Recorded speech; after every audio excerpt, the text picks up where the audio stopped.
Okay, we're still in 4.3 on logs, and we will be for the rest of this semester. And we're getting to the log laws. There are 3 laws. We're going to do number 1 first, and each one will be on a separate sheet. Log law number 1.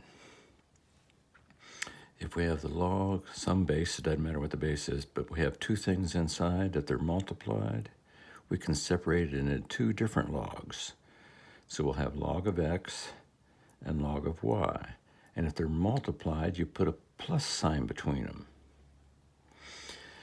So the base here will be the same base over here. All right, so let's do this problem. I did not write a base. If there is no base written, what do you assume the base is? You assume it's a 10. If you want to, you can write it. You don't have to. You just have to remember it's base 10. All right, so that's multiplied, so I can write it as log 8 plus log x. I don't have to put the 10s there. All right, now you try and do the next one.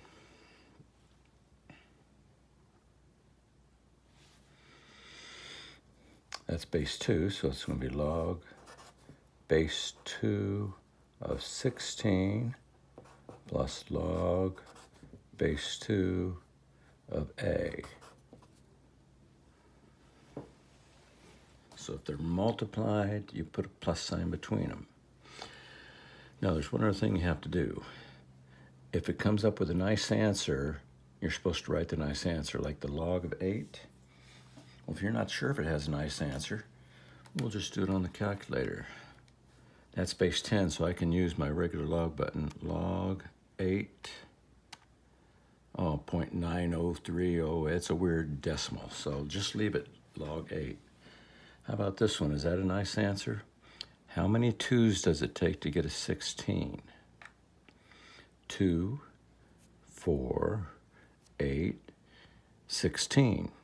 It takes 4 of them, so that answer can be written as just this whole thing is a 4 plus log 2a.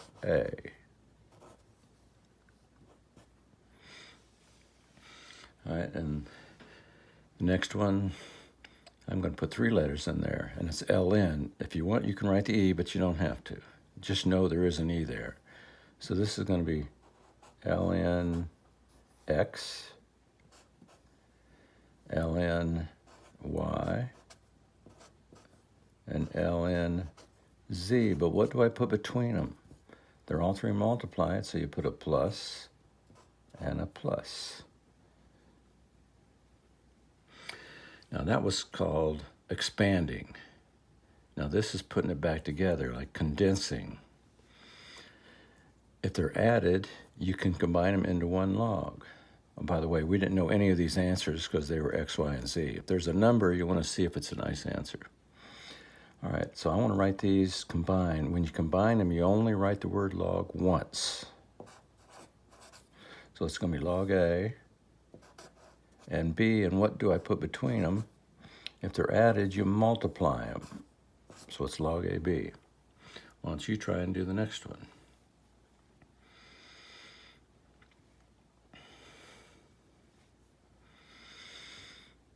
There's 2 of them. They both have base 3, so you're going to write the word log only once, and you're going to put 7 and W.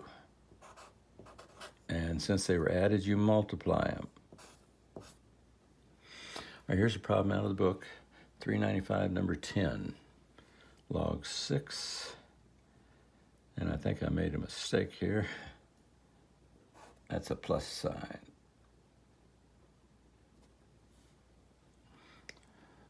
Okay, that's really a plus sign. There's 2 logs. Let's combine them into 1 log. It'd be base 6, and it would be 9 times 24. Now that's 6 is the base, and 24 is the number. Now what is 9 times 24. Luckily, I got my calculator here. 9 times 24 is 216.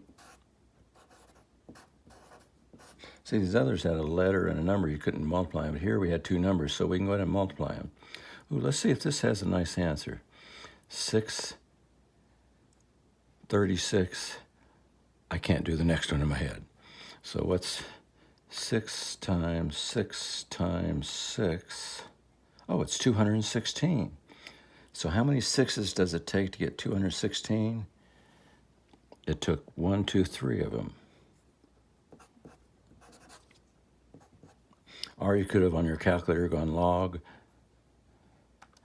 put a 6 in the little box, and a 216 in the big box, and you would have got a 3 that way also. So work number 9, section 4.3, it's on page 395. It's a practice. This is law 1. You either will expand it or you'll compact it.